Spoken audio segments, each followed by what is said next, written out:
ശ്രീകൃഷ്ണ. എല്ലാവർക്കും ആധവത്തിലേക്ക് സ്വാഗതം. 2026 മാർച്ച് മാസം 11 ബുധനാഴ്ച. അന്ന് കാലാഷ്ടമിയാണ്. എന്താണ് കാലാഷ്ടമി?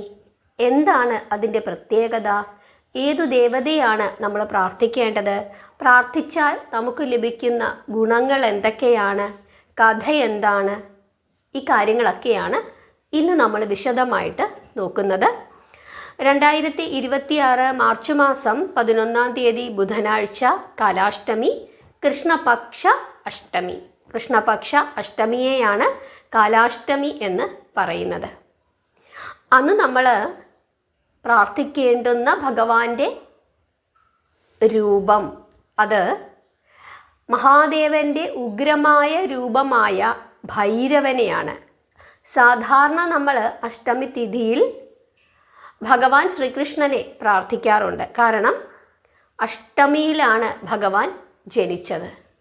പക്ഷേ ഈ കൃഷ്ണപക്ഷ അഷ്ടമിയിൽ നമ്മൾ മഹാദേവൻ്റെ ഉഗ്രമായ രൂപത്തെയാണ് പ്രാർത്ഥിക്കേണ്ടത്. ആ രൂപത്തെ പറയുന്ന പേരാണ് ഭൈരവൻ. അദ്ദേഹത്തിന് കടുകെണ്ണ ഉപയോഗിച്ചിട്ട് വിളക്ക് തെളിയിക്കാം ഭൈരവനെ പ്രാർത്ഥിക്കുന്നതിനായിട്ട്. ഭഗവാന് കറുത്ത എള്ളുകൾ സമർപ്പിക്കാം, കറുത്ത എള്ളുകൾ കൊണ്ടുണ്ടാക്കിയ പലഹാരങ്ങൾ സമർപ്പിക്കാം, അല്ലെങ്കിൽ കറുത്ത എള്ളായിട്ട് സമർപ്പിക്കാം. അതുകൂടാതെ കറുത്ത നിറത്തിലുള്ള നായ്ക്കൾക്ക് ഭക്ഷണം കൊടുക്കുന്നത് അന്നേ ദിവസം വളരെ ശ്രേഷ്ഠമാണ്. എന്തിനാണ് നമ്മൾ ഇങ്ങനെയൊക്കെ ചെയ്യുന്നത്? ഈ ദേവതയുടെ പ്രത്യേകത എന്താണ്? നമുക്കറിയാം, ഇന്ന് ഈ ലോകത്തെ കാർന്ന് തിന്നുന്ന ഒരു രോഗമാണ് ക്യാൻസർ, അല്ലേ? ക്യാൻസർ എന്ന രോഗം ഇന്ന് ഓരോ വീട്ടിലും ഒരാൾക്ക് വീതം ഉണ്ട് എന്ന് വേണമെങ്കിലും നമുക്ക് പറയാം. അത്രത്തോളം വ്യാപകമായിക്കൊണ്ടിരിക്കുന്ന ഒരു അസുഖമാണ് ക്യാൻസർ. ഈ ക്യാൻസർ രോഗത്തെ തടയുന്നതിന് ഭൈരവനെ പ്രാർത്ഥിക്കുന്നത് ശ്രേഷ്ഠമാണ്.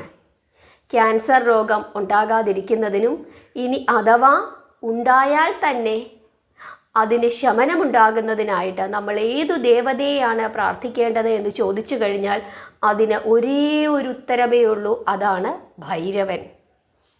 ഈ രോഗമുള്ളവർ നായ്ക്കൾക്ക് ഭക്ഷണം കൊടുക്കുന്നത്, പ്രത്യേകിച്ച് കറുത്ത നിറമുള്ള നായ്ക്കൾക്ക് ഭക്ഷണം കൊടുക്കുന്നത് വളരെ വളരെ ശ്രേഷ്ഠമാണ്. അത് അവരുടെ രോഗത്തിന് ശമനമുണ്ടാക്കും. മരുന്നും മന്ത്രവും എന്നാണല്ലോ പറയുന്നത്. മരുന്ന് കഴിക്കുന്നതിൻ്റെ കൂട്ടത്തിൽ ഭൈരവനെ പ്രാർത്ഥിക്കുകയും കറുത്ത നായ്ക്കൾക്ക് ഭക്ഷണം കൊടുക്കുകയും, കറുത്ത നായ എന്നത് മാത്രമല്ല എല്ലാ വിധത്തിലുള്ള നായ്ക്കൾക്കും ഭക്ഷണം കൊടുക്കുന്നതും, പ്രത്യേകിച്ച് കറുത്ത നിറത്തിലുള്ള നായ്ക്കൾക്ക് ഭക്ഷണം കൊടുക്കുന്നതും വളരെ വളരെ ശ്രേഷ്ഠമാണ്. ഭൈരവസ്വാമിക്ക് കടുകെണ്ണ ഉപയോഗിച്ചിട്ട് വിളക്ക് തെളിയിക്കുന്നത് വളരെ ശ്രേഷ്ഠമാണ്. കറുത്ത എള്ള് ഭഗവാന് സമർപ്പിച്ച് പ്രാർത്ഥിക്കുന്നതും അങ്ങേയറ്റം ശ്രേഷ്ഠമാണ്. മിക്ക ശിവക്ഷേത്രങ്ങളിലും സുബ്രഹ്മണ്യ ക്ഷേത്രങ്ങളിലുമൊക്കെ കണ്ടുവരുന്ന ഒരു പ്രതിഷ്ഠയാണ് ഭൈരവൻ. നമ്മൾ വെറുതെ ഇങ്ങനെ ഉപദേവത ആയതുകൊണ്ട് ജസ്റ്റ് ഒന്ന് തൊഴുത് അങ്ങ് പോകും, പേരൊക്കെ വായിച്ചിട്ട്, അല്ലേ? പക്ഷെ അങ്ങനല്ല, വളരെ പ്രാധാന്യത്തോടു കൂടി ഭൈരവസ്വാമിയെ പ്രാർത്ഥിക്കണം. ക്ഷേത്രത്തിൻ്റെ വാമഭാഗത്ത് ഈശാന കോണിൽ ദക്ഷിണമുഖമായിട്ടാണ് സാധാരണ ഭൈരവനെ പ്രതിഷ്ഠിക്കുന്നത്. പിശാചുക്കൾ തുടങ്ങിയ ക്ഷുദ്രമൂർത്തികളിൽ നിന്നും ക്ഷേത്രത്തെ സംരക്ഷിക്കുന്നതാണ് ഭൈരവൻ്റെ ജോലി. ശിവസൂതനാണ് ഭൈരവൻ. ഭയാനകമായ രൂപമുള്ള ഭൈരവമൂർത്തിക്ക് 12 കൈകളും അവയിൽ അങ്കുശം, ഖഡ്ഗം, ശരം, കഠാരം, വില്ല്, ത്രിശൂലം, വാള്, പാശം എന്നീ ആയുധങ്ങളും ധരിച്ചിരിക്കും. ചില മൂർത്തികൾക്ക് 5 മുഖങ്ങൾ ഉണ്ടായിരിക്കും. സർപ്പങ്ങളെ ആഭരണങ്ങളായും ആനത്തോൽ വസ്ത്രമായും ഭൈരവസ്വാമി ധരിച്ചിരിക്കുന്നു.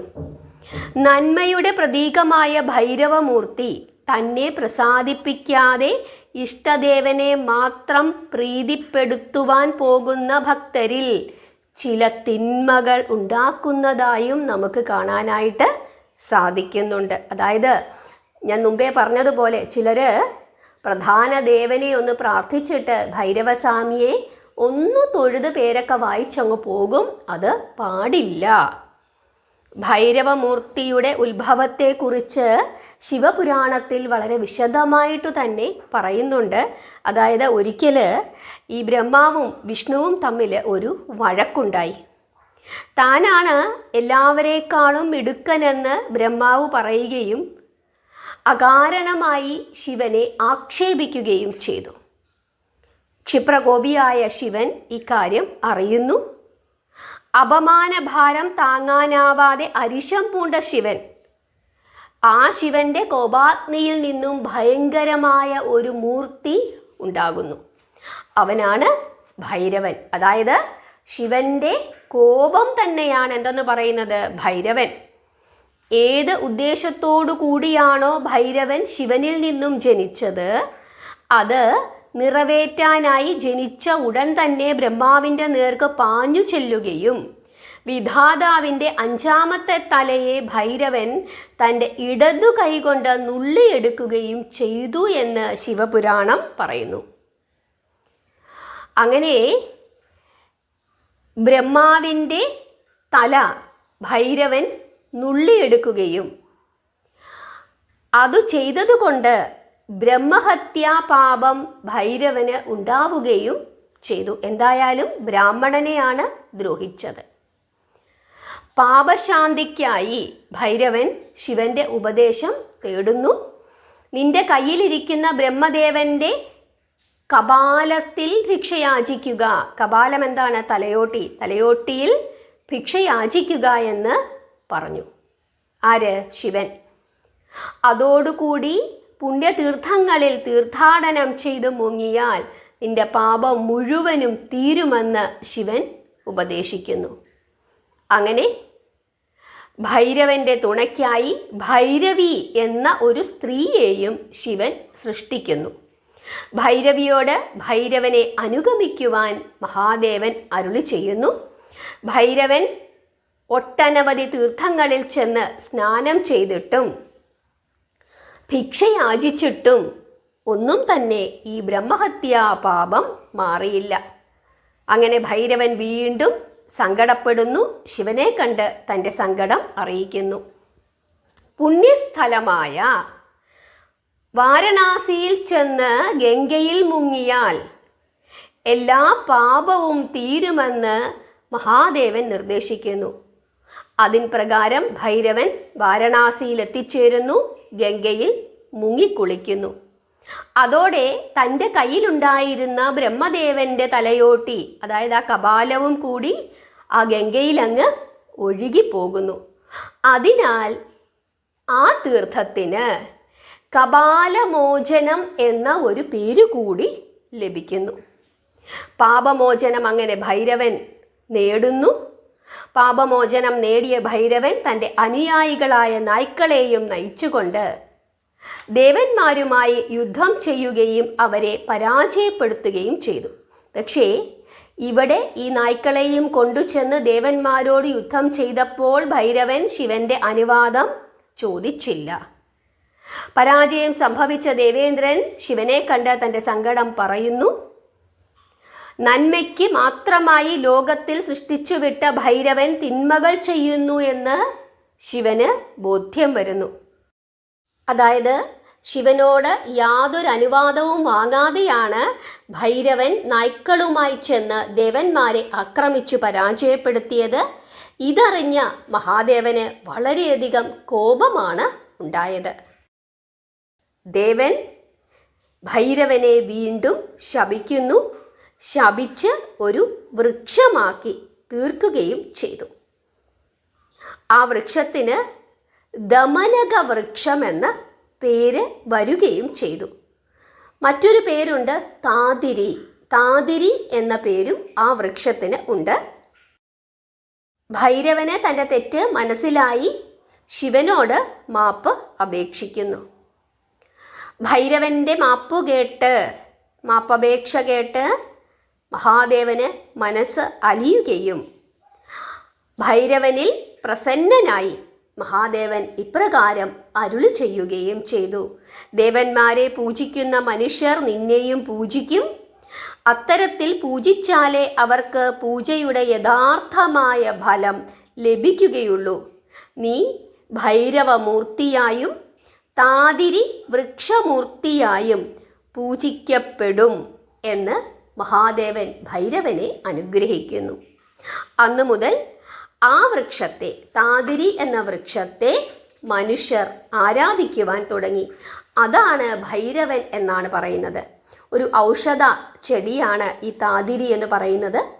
ഉത്തരേന്ത്യയിലൊക്കെ ധാരാളമായിട്ട് കാണപ്പെടുന്നുണ്ട്. പല വിധത്തിലുള്ള മരുന്നുകൾ ഉണ്ടാക്കാനും ഈ വൃക്ഷം ഉപയോഗിക്കുന്നു. ഇതാണ് ശിവപുരാണത്തിൽ പറഞ്ഞിരിക്കുന്ന ഭൈരവമൂർത്തിയുടെ കഥ. കൃഷ്ണപക്ഷ അഷ്ടമി ദിവസം ഭൈരവമൂർത്തിയെയാണ് നമ്മൾ പ്രാർത്ഥിക്കേണ്ടത്. എല്ലാ വിധത്തിലുള്ള ദുരിതങ്ങളിൽ നിന്നും ഭൈരവമൂർത്തി നമ്മളെ രക്ഷിക്കും. ഇനി മുതൽ ക്ഷേത്രത്തിൽ പോകുമ്പോൾ ഉപദേവതയുടെ കൂട്ടത്തിൽ ഭൈരവൻ എന്ന് എഴുതിയിട്ടുണ്ടെങ്കിൽ വെറുതെ അങ്ങ് തൊഴുതു പോയാൽ പോരാ, അല്പം പ്രാധാന്യത്തോടു കൂടി ആ ദേവതയെ ഒന്ന് പ്രാർത്ഥിച്ചു കൊള്ളുക. സാധാരണ നമ്മൾ അങ്ങനെയാണല്ലേ, യക്ഷി, മറുത അല്ലെങ്കിൽ ഭൈരവൻ ഇങ്ങനെയൊക്കെ എഴുതുമ്പോൾ നമ്മളിങ്ങനെ പേര് നോക്കും, ഭഗവാനെ എന്നൊന്ന് പറഞ്ഞ് പ്രാർത്ഥിച്ച് നമ്മളങ്ങ് പോകും. പല മൂർത്തികളുടെയും പേര് വായിച്ചാൽ ഇതൊക്കെ ആരാണ് എന്ന് പോലും നമുക്കത്ര നിശ്ചയവും പലപ്പോഴും ഉണ്ടാകണമെന്നുമില്ല. അതുകൊണ്ട് ഇനി മുതൽ ഭൈരവൻ എന്ന് എഴുതിയിട്ടുണ്ടെങ്കിൽ അല്പം പ്രാധാന്യത്തോടു കൂടി, അതായത് പ്രധാന ദേവനെ നമ്മൾ പ്രാർത്ഥിക്കുന്ന അതേ പ്രാധാന്യത്തോടു കൂടി ഭൈരവമൂർത്തിയെ കൂടി പ്രാർത്ഥിക്കണം. എങ്കിൽ മാത്രമേ പ്രധാന ദേവതയെ പ്രാർത്ഥിച്ചതിൻ്റെ ഗുണം ലഭിക്കുകയുള്ളൂ. അതുപോലെ ക്യാൻസർ എന്ന രോഗം വരാതിരിക്കാനും, ഇനി അഥവാ നമ്മുടെ ഭാഗ്യദോഷം കൊണ്ട് അങ്ങനെയൊരു രോഗം വന്നിട്ടുണ്ടെങ്കിൽ ആർക്കാണോ രോഗം വന്നതായി നമുക്കറിയാവുന്നത് അവരോട് ഭൈരവമൂർത്തിയെ പ്രാർത്ഥിക്കുവാൻ പറയുക. നായ്ക്കൾക്ക് ഭക്ഷണം കൊടുക്കുവാൻ പറയുക. പ്രത്യേകിച്ച് കറുത്ത നായ്ക്കൾക്ക്. ഇനി കറുത്ത നായ കിട്ടിയില്ല എന്ന് കരുതി വിഷമിക്കേണ്ട. ഏതു നായ്ക്ക് ഭക്ഷണം കൊടുത്താലും നല്ലതു തന്നെ. നായ്ക്കളെ അവരോട് സംരക്ഷിക്കാൻ പറയണം. നായ്ക്കളെ അടിച്ചോടിക്കുകയോ ഉപദ്രവിക്കുകയോ ഒന്നും ചെയ്യരുത്, പ്രത്യേകിച്ച് ക്യാൻസർ രോഗികളെന്ന് പറയുക. ഇക്കാര്യം ഒന്ന് പ്രത്യേകം ശ്രദ്ധിക്കണം. ഇതാണ് ശിവപുരാണം പറയുന്നത്. ഭൈരവമൂർത്തിയുടെ കാര്യം പ്രത്യേകമായി ഞാൻ ഇപ്പോൾ പറഞ്ഞത്. നമ്മൾ ഓരോ ദിവസവും 10 പേരോട് സംസാരിച്ചാൽ 2 പേരെങ്കിലും ഈ ക്യാൻസർ എന്ന രോഗത്തെ പറ്റി പറയുന്നു. അതുകൊണ്ടാണ് ഈ കാര്യം പറഞ്ഞത്. നമ്മുടെ പരിചയത്തിൽ ആരെങ്കിലും ഈ രോഗം കൊണ്ട് കഷ്ടപ്പെടുന്നുണ്ടെങ്കിൽ അവരോട് ഭൈരവമൂർത്തിയെ പ്രാർത്ഥിക്കുവാനും നായ്ക്കൾക്ക് ഭക്ഷണം കൊടുക്കുവാനും പറയുക. പ്രത്യേകിച്ച് പാല് കൊടുക്കുന്നത് വളരെ വളരെ ശ്രേഷ്ഠമാണ്. നായ്ക്കൾക്ക് പാല് മേടിച്ചു കൊടുക്കുന്നത്. പട്ടികളെ അമിതമായിട്ടൊന്നും നമ്മൾ ഉപദ്രവിക്കരുത്. പലപ്പോഴും പട്ടികളൊക്കെയുണ്ട്, റോഡിലൊക്കെ നടന്ന് നമ്മളെ ബുദ്ധിമുട്ടിക്കുന്നുണ്ട്. എങ്കിലും അതിനു വേണ്ട നടപടികൾ എടുക്കുകയാണ് വേണ്ടത്. അധികാരികളോട് പറഞ്ഞ് അവരെ സംരക്ഷിക്കുവാനുള്ള ഏർപ്പാടുകൾ ചെയ്യണം. അല്ലാതെ നമ്മളായിട്ട് അവരെ എറിഞ്ഞ് ഓടിക്കുകയോ അവരുടെ കാല് തല്ലിപ്പൊട്ടിക്കുകയോ ഒന്നും ചെയ്യരുത്. തെരുവ് നായ്ക്കളെ കൊണ്ടുള്ള ശല്യം അധികമാണെങ്കിൽ അധികാരപ്പെട്ട അധികാരികളോട് പറയുക. അതിനു വേണ്ട നടപടിക്രമങ്ങൾ ചെയ്യുക. അല്ലാതെ അവരെ ഉപദ്രവിക്കരുത്. അക്കാര്യം ഒന്ന് പ്രത്യേകമായി ശ്രദ്ധിച്ചു കൊള്ളുക. നമ്മുടെ വീട്ടിൽ നമ്മൾ ഏതെങ്കിലും നായ്ക്കളെയൊക്കെ ബുദ്ധിമുട്ടിക്കുന്ന രീതിയിൽ നമ്മൾ വളർത്തുന്നുണ്ടെങ്കിൽ അവരെ അങ്ങനെ ബുദ്ധിമുട്ടിക്കുകയും ചെയ്യരുത്. ഞാൻ പറഞ്ഞതിൻ്റെ ആ ഒരു പ്രാധാന്യം നിങ്ങൾക്കെല്ലാവർക്കും മനസ്സിലായി എന്ന് വിശ്വസിക്കുന്നു. നാമം ജപിക്കുക, പ്രാർത്ഥിക്കുക. ക്ഷേത്രത്തിൽ പോകുമ്പോൾ ഭൈരവമൂർത്തിയെ കാണുന്നുണ്ടെങ്കിൽ, അദ്ദേഹത്തിൻ്റെ പ്രതിഷ്ഠ കാണുന്നുണ്ടെങ്കിൽ പ്രാധാന്യത്തോടു കൂടി അദ്ദേഹത്തിനെ പ്രാർത്ഥിക്കുക. നാമം ജപിക്കുക, പ്രാർത്ഥിക്കുക. ഭഗവാന്റെ അനുഗ്രഹം എല്ലാവർക്കും ഉണ്ടാകട്ടെ. ഹരേ കൃഷ്ണ.